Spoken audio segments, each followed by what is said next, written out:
Babi Television Uganda webale kubanga otambulira munaffe of course ena gy'osinzira okubanga otugoberera nsonga ku nsonga nga bulijjo atuyama okubanga tuzikutuusaako watali kwekwasa nsonga zonna ensonga ezitambula mu ggwanga lyattu erya Uganda zikuba kutuusibwako wano ku Babi Television Uganda nga kw'ossa ne mu kibiina kyaffe ekya National Unity Platform.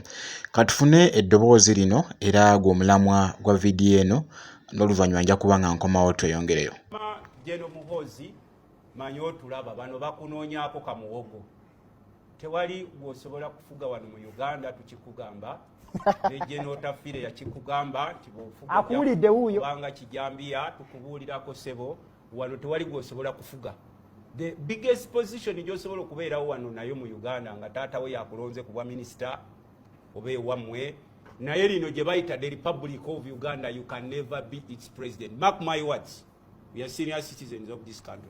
Tetusobola kukkiriza katemba wamwe bano abakukimako bumuwogo basobola okujja kuba abamu bali bubi abamu batya kitaawo mbw abawo obukunkumuka ne ba minisita bonna baagala kugira igwe nga bonna bagira mu kitaawo abo bamita naye ffe tukugamba genda okole emirimu gy'emirala. You can go back in the army.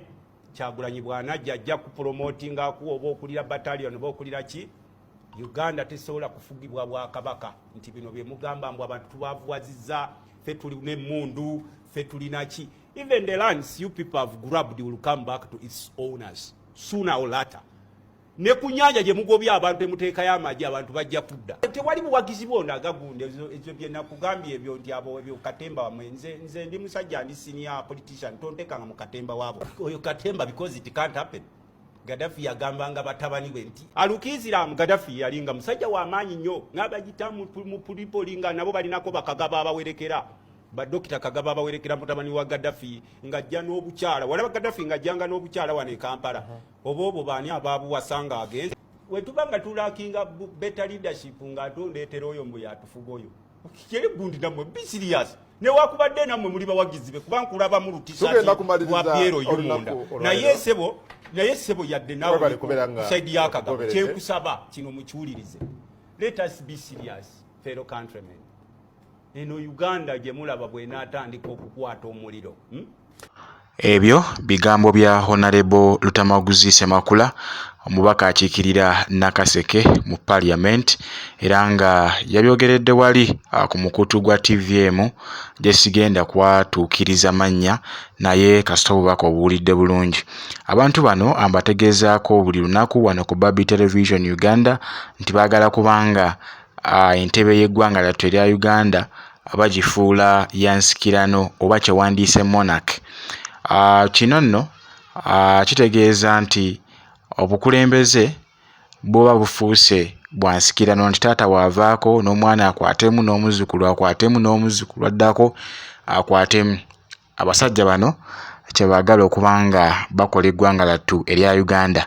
Naye ate ekinsanyusizza waliwo ne ba MP b'ekibiina kyabwe aba NRM tebakkiriziganya na kino era bawera okubanga bava mu kibiina kino singa mukama waabwe avaayo n'aleeta Muhoozi nga president nga bwe bateeseteese mu kalulu ka 2026 ekitagenda kusoboka.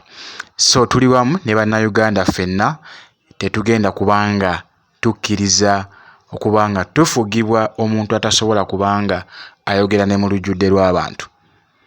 Tuli ku mission ya ku overthrowing a dictatorship mu ggwanga lyattu erya Uganda era omukulembeze tuyina omu His Excellency Robert Kyagulanyi Ssentamu. Bangi nnyo temumanyi nsonga lwaki bamuyita the people's president era ndi mu kukola ku vidiyo eyo nsobole okubanga mbategeeza ki ekiyisa Bobi Wine people's president kubanga abantu abasinga mumulaba bulabi abamu balowooza nti olw'okubanga abantu abasinga ye muntu gwe bawuliriramu emirembe oba gwe basinga okubanga ayagalwa n'okuba n'obuwagizi obungi okwetooloola Uganda yonna. Ekyo si kyekyo kyokka weewaawo nayo nsonga nkulu nnyo ku kimufuula the people's president but ensonga nnyingi nnyo ze ngenda okubanga nkutegeeza mu vidiyo eddako ekiyisa Bobi Wine the people's president. yakomekereza okubanga atambula oba ng'anoonyeza Ageno Harriet akalulu mu bitundu by'eddokolo, era okusinziira ku mawulire ge naakafunawo olunaku lwabadde lwajjo, omubaka wa NRM mukyala yasobodde okuba nga ava mu reesi y'akalulu kano oluvannyuma lw'okutya amasannyalaze.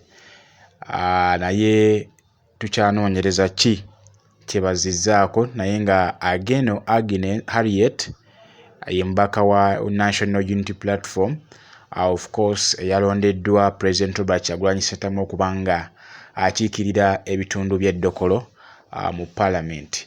Olunaku lwabadde lwajjo katono nnyo President Robert Kyagulanyi Ssentamu yayise ababaka b'ekibiina kya National Unity Platform ne batuulako mu mboozi ey'akafubo oba giyite meeting.